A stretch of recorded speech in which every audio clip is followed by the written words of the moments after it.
Lección número 5. Esta lección se llama Viendo el final. Viendo el final. Es una lección donde ya vamos a empezar a ver aspectos prácticos de cómo preparar un plan estratégico. Y el autor empieza con este pasaje de Apocalipsis capítulo 7 y versículo 9.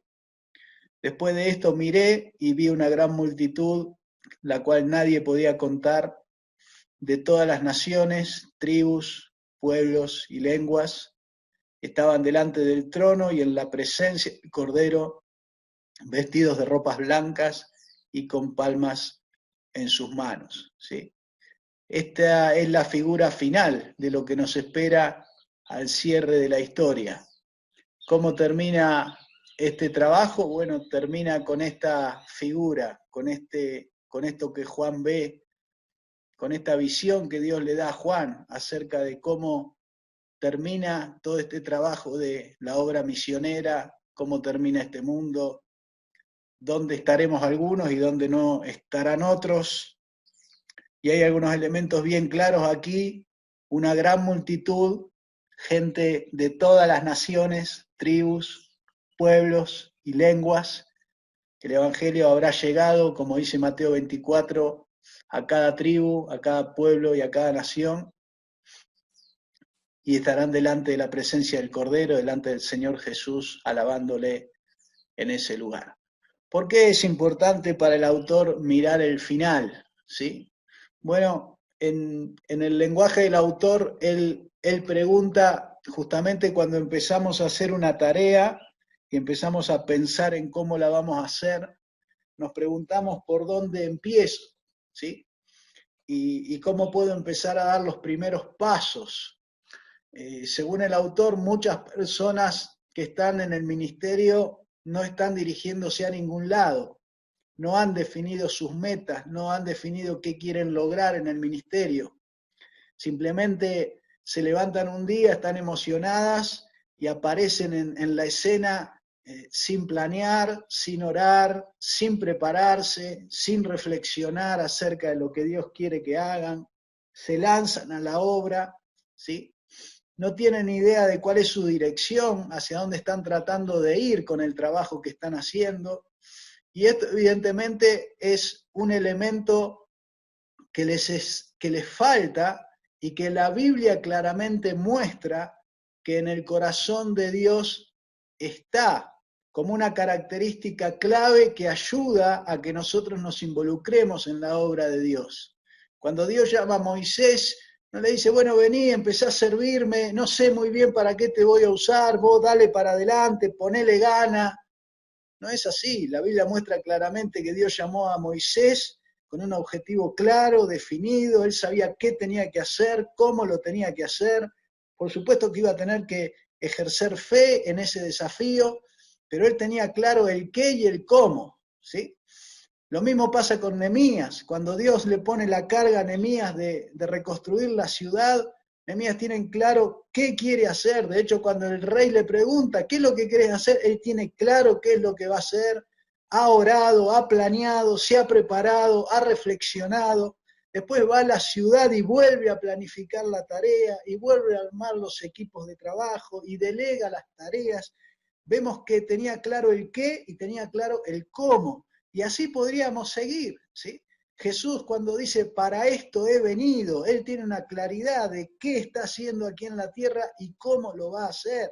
El apóstol Pablo lo mismo, cada uno de ellos no fue llamado simplemente a ministrar, ¿sí? Fueron llamados a cumplir objetivos que Dios puso en sus corazones y que Dios quería llevar adelante como parte de su obra, y lo único que hizo es llamar a alguien para que haga la parte humana del trabajo, ¿sí? Por lo tanto, no existe en la Biblia esto de empezar a hacer cosas para el Señor sin tener una idea clara de qué es lo que Dios nos está pidiendo hacer. Por eso el autor nos anima a que nosotros, por lo menos, ¿sí?, empecemos a pensar en teniendo claro cuál es el final de esto, ¿sí? Y el final es que en ese día que estemos ahí con ropas blancas adorando al Señor Jesús, va a haber gente de todas las tribus, de todas las naciones, ¿sí? Y evidentemente nosotros podemos ser parte. De repente vos te vas a dar vuelta, ¿sí? Ahí hay un muchacho morocho en el medio, ¿no? Bueno, el muchacho morocho se va a dar vuelta y va a decir, mirá, allá está el que yo alcancé, allá está el discípulo que yo formé, allá está el obrero local que yo preparé, ¿sí? En esa gran reunión va a haber algo que va a pasar y es que muchos van a poder empezar a identificar a las personas que han alcanzado, ¿sí? Con el Evangelio.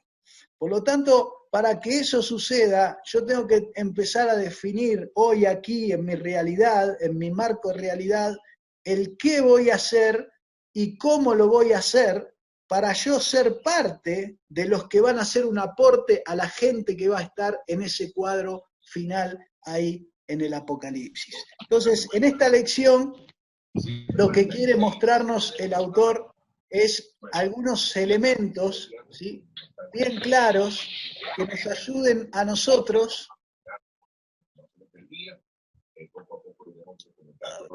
Un minutito.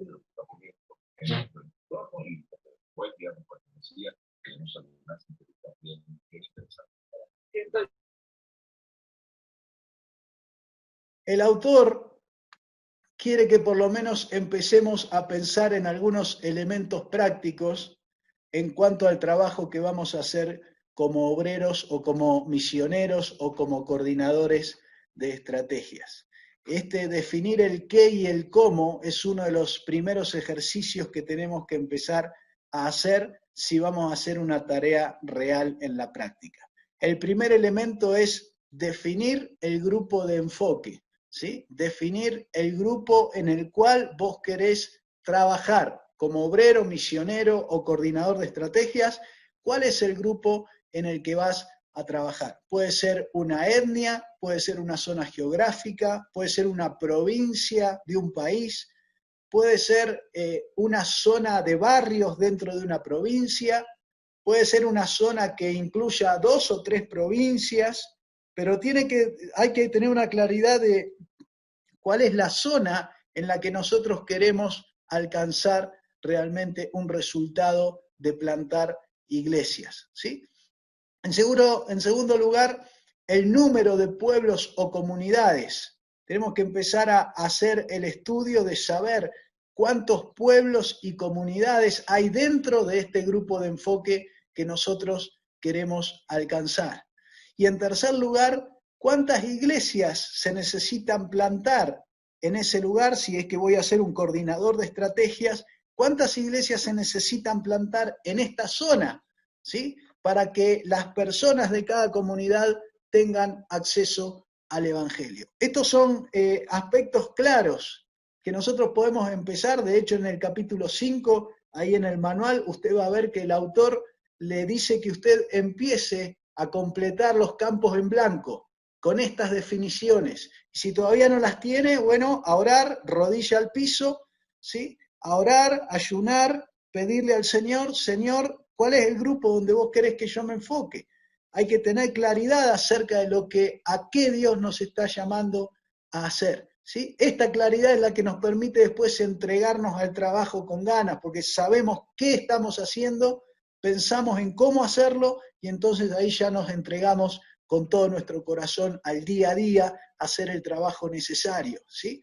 Entonces, 3 elementos claves que nos da el autor: definir grupo de enfoque, número de pueblos que hay dentro de ese grupo de enfoque o comunidades, ¿sí?, y cuántas iglesias son necesarias plantar para alcanzar a ese grupo de enfoque en el cual yo quiero trabajar. Aquí tenemos el autor nos va a ayudar de 2 maneras, ¿sí? El qué está relacionado con esto, ¿sí? ¿Qué vamos a hacer? ¿Dónde lo vamos a hacer? ¿Con qué cantidad? ¿Y cuántas iglesias queremos plantar? Ahora, él va al cómo lo vamos a hacer, ¿sí? ¿Cuáles van a ser las características de estas iglesias? Si yo tengo definido el grupo de enfoque y ya he estudiado y yo sé que en este lugar, por ejemplo, hay 20 partidos y dentro de cada partido hay 10 barrios, entonces ya tengo como 100 comunidades para alcanzar. Entonces, ¿de cuántos habitantes hay en esas comunidades? Bueno, si en cada comunidad hay 1000 personas, tal vez con una iglesia para cada comunidad alcanza. Tendremos que determinar cuántas iglesias queremos por cantidad de habitantes, ¿sí? En la mayoría muchos piensan en una iglesia cada 1000 habitantes como un porcentaje adecuado para que la iglesia en ese lugar trabaje para alcanzar esa cantidad de gente. Entonces, vamos definiendo estos datos, que en el manual te va guiando paso a paso a que los vayas definiendo, y después entonces viene el cómo lo vamos a hacer. Lo primero para el autor es definir las características de las iglesias que vas a plantar. Algunos no le dan importancia a esto, pero no se dan cuenta de que cuando empiezan a trabajar, ellos tienen incorporado una idea de la iglesia que quieren plantar. Y lo que no se dan cuenta es que cuando uno empieza a trabajar y ya tiene una idea de la iglesia que quiere plantar, va a empezar a transmitir esto a través de lo que dice, a través de lo que hace, ¿sí? A través de las enseñanzas, a través de las charlas informales. Él va a empezar a transmitir cuál es su idea de iglesia, su modelo de iglesia. Por lo tanto, el autor entiende que es muy importante que antes de empezar a trabajar, nosotros pensemos en qué modelo de iglesia vamos a querer plantar. Y él ayuda, por ejemplo, con estas preguntas. Por ejemplo, ¿tus iglesias que vas a plantar van a tener edificio? ¿Ese edificio va a estar señalizado como que es una iglesia? ¿Esa iglesia va a tener un pastor de tiempo completo al que le vamos a tener que pagar? ¿Esa iglesia va a trabajar con grupos pequeños? ¿Cómo se va a discipular a los nuevos cristianos en esa iglesia? ¿Qué vamos a hacer cuando se reúnan? ¿Sí? ¿Le vamos a decir cómo se tienen que reunir de acuerdo a nuestro modelo acá en Latinoamérica? ¿O les vamos a dejar que ellos vayan definiendo cómo es su reunión? ¿Dónde se van a reunir esas iglesias? ¿Sí? ¿En qué lugar lo van a hacer? ¿Con qué frecuencia se van a reunir? ¿Quiénes van a ser los líderes de esas iglesias? ¿Va a ser el obrero, el misionero o va a ser gente local? ¿Quién va a capacitar a esos líderes locales para que se transformen en líderes locales? Y si empiezo a plantar más de una iglesia, ¿cómo se relacionan estas iglesias entre sí? ¿Se relacionan? ¿No se relacionan? ¿Son independientes? ¿Trabajan en conjunto? Todas estas son preguntas que nos ayudan a definir qué tipo de iglesia nosotros vamos a plantar en el campo. Y tener esto claro es lo que nos ayuda cuando empezamos a hacer el trabajo, porque esta claridad, hay algunos elementos que son indispensables para hacer un buen trabajo. Uno es dirección, hacia dónde voy, qué quiero hacer. La respuesta a cada una de estas preguntas me da otro elemento que es claridad, ¿sí? Yo tener bien claro qué estoy haciendo y qué no estoy haciendo. Por lo tanto, responder estas preguntas a mí ya me empieza a desgranar, a aclarar, ¿sí? Por ejemplo, ¿en qué voy a usar mi tiempo? ¿En qué no lo voy a usar? ¿En qué voy a usar dinero, recursos u ofrendas que vengan? ¿En qué no voy a usar las ofrendas? ¿Sí? ¿En qué voy a invertir? ¿En qué no voy a invertir? ¿Quién hace qué trabajo en esta iglesia? ¿Cuál me corresponde a mí como obrero? ¿Cuál van a ser los creyentes locales? ¿Cuál es el trabajo de los creyentes locales? ¿Sí? Todas estas respuestas nos dan un modelo de iglesia que después cuando empecemos a trabajar nos va a ayudar a ser bien claros en la tarea que estamos haciendo. Al ser claros en el modelo de iglesia, esto va a hacer más clara su reproducción, o sea, las personas van a poder reproducir ese modelo porque el modelo está claro, ¿sí? Ahora, si el modelo no está claro, es muy difícil que haya reproducción, porque la gente no entiende claramente qué es lo que estamos reproduciendo, ¿sí? Entonces, aquí el autor nos anima a que nosotros empecemos a definir las características de la iglesia que queremos plantar. Y termina el autor esta lección con un ejemplo, ¿sí? Que nos va a llevar un tiempito verlo, pero que es muy interesante verlo, porque una vez que nosotros hayamos contestado las preguntas de la página anterior, todas estas preguntas que tenemos aquí, ¿sí? De cómo va a ser la iglesia que queremos plantar, ¿sí?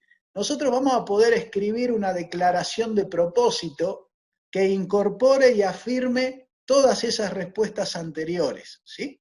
En el manual ustedes en esta lección tienen una declaración de propósito de un grupo de iglesias que se puso como objetivo alcanzar al grupo de sureños. que es un grupo de unas 15 millones de personas, ¿sí? Por supuesto que muchos años atrás. Ahora, ahí hay una declaración de propósito de cómo esta gente definió claramente, ¿sí?, cómo querían alcanzar a este grupo de sureños. Este era su grupo de enfoque, ¿sí? Y eran unos 15 millones de personas. Evidentemente estamos hablando de un trabajo que no se iba a hacer en un año, estamos hablando de un proyecto de 20 años de trabajo como mínimo, ¿sí?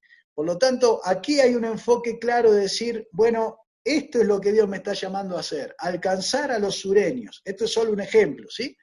Pero vamos a verlo a fondo porque nos da todos los elementos de cómo tener claridad acerca de qué vamos a hacer y cómo lo vamos a hacer.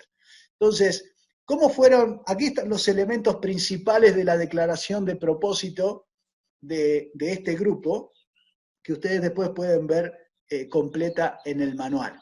Pero, ¿cuál fue el proyecto? El proyecto fue una iglesia en cada pueblo. ¿Sí? Una iglesia en cada pueblo. Esto hacía que haya prácticamente unos 15.000 pueblos para alcanzar. Quiere decir que ellos tenían que plantar unas 15.000 iglesias, ¿sí?, para alcanzar y poner una iglesia cada 1.000 personas para los sureños. Entonces su idea fue una iglesia en cada pueblo. Si el pueblo tiene 3.000 personas, 3 iglesias. Si el pueblo tiene 10.000 personas, 10 iglesias. Por lo menos una iglesia cada 1.000. Ese era el objetivo para poder decir, cada 1.000 personas ellos tienen una iglesia cercana a la cual ir y conocer el Evangelio. Segunda definición de la declaración de propósito de ellos, nuestras iglesias se reúnen en los hogares, ¿sí?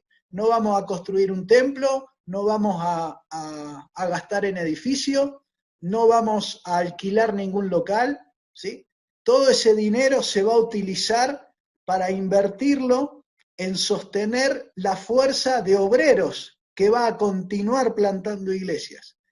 Aquí hay una decisión estratégica clave, ¿sí? Esta gente está diciendo, todo el dinero que pase por nuestras manos, en vez de gastarlo en cosas materiales o en alquileres o en ladrillos o en materiales, ¿sí?, lo vamos a utilizar en sostener obreros que continúen plantando iglesias. ¿Ah? Tremenda definición y claridad acerca de cómo avanzar, ¿sí? Hay iglesias que hoy tienen 40 años de vida, ¿sí? Han invertido un montón de plata en edificios, materiales, cosas que tienen que ver con estructuras internas de la iglesia, ¿sí?, y nunca han plantado una iglesia, o sea, nunca se han extendido más allá. Y la definición de decir no tengo recursos, no, sí, tenía recursos, se utilizó en otra cosa.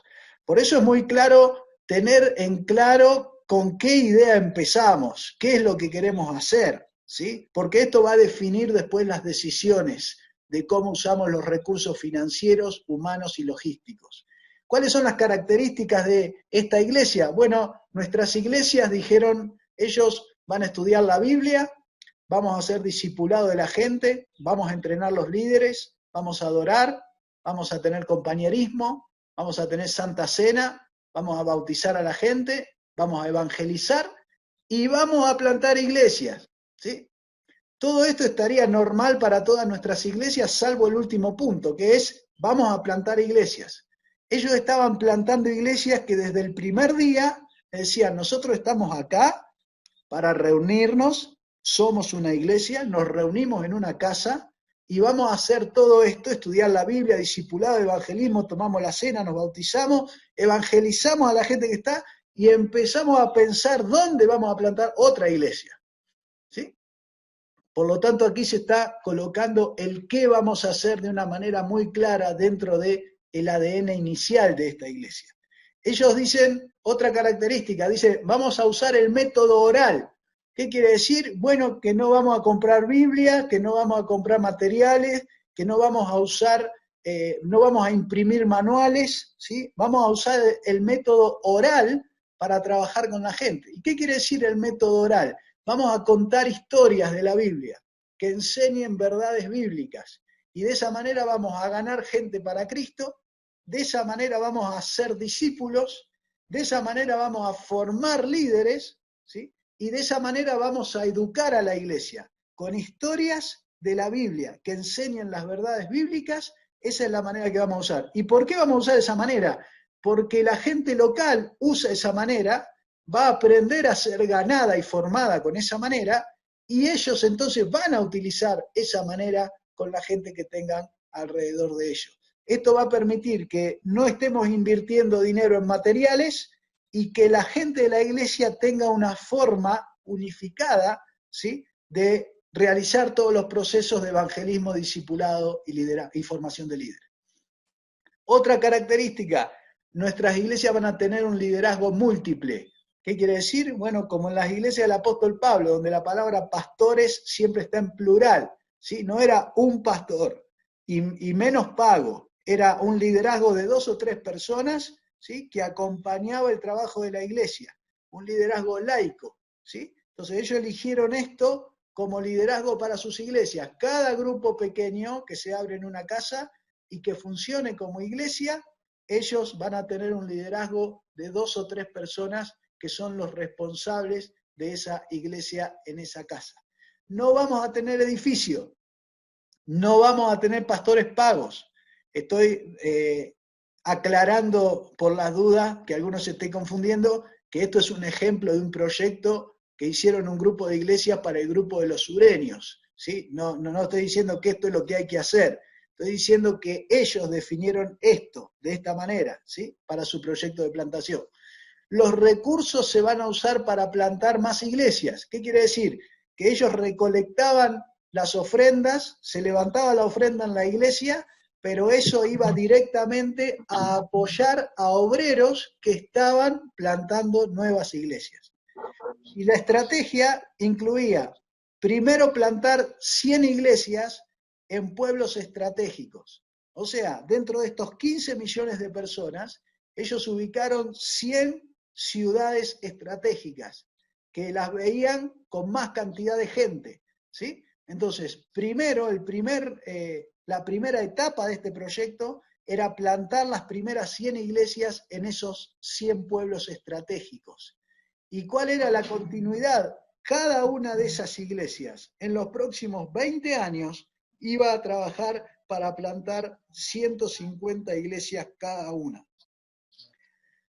Tengan en cuenta que aquí están hablando ellos, en este proyecto, de iglesias en las casas. Por lo tanto, no estamos hablando de 150 iglesias de 100 personas, sino que estamos hablando de 150 iglesias en las casas, ¿sí?, con unas 10 personas o 15 personas en cada iglesia, nada más, ¿sí? No es porque tal vez si usted lo pone, va a plantar una iglesia de 100 o 200 personas, parece lejano. Bueno, pero si usted lo baja, ellos quieren plantar iglesias, ¿sí?, hogar, ¿tá? En el hogar hay 10, 15 personas. Por lo tanto, ¿por qué eligen esa estrategia? Porque es más rápido ir plantando iglesias pequeñas que estar plantando iglesias más grandes, ¿sí? Entonces, en este ejemplo, ellos piensan plantar 100 iglesias en 100 pueblos estratégicos y que de esas iglesias cada una empiece a trabajar cada año para plantar 150 iglesias cada una.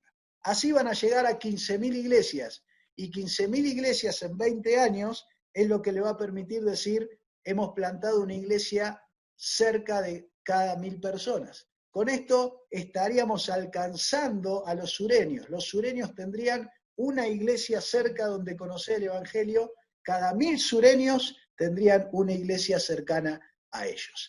Este es un ejemplo, usted tiene que armar el suyo, cómo es la iglesia que Dios quiere que usted plante, en qué va a usar los recursos, dónde se va a reunir su iglesia, qué método va a usar para enseñar. Por supuesto que esto va a tener que ver con estudiar el contexto donde usted va a plantar, ¿cierto? Si usted está pensando en un método de usar la Biblia y va a un país restringido, no lo va a poder hacer. Por lo tanto, el método mucho tiene que ver con el lugar que usted elija para ir a trabajar, ¿sí? Entonces, este es un ejemplo bien claro donde el autor lo coloca en el manual para que nosotros veamos cómo se puede armar una declaración de propósito de qué tipo de iglesia y qué tipo de proyecto queremos llevar adelante.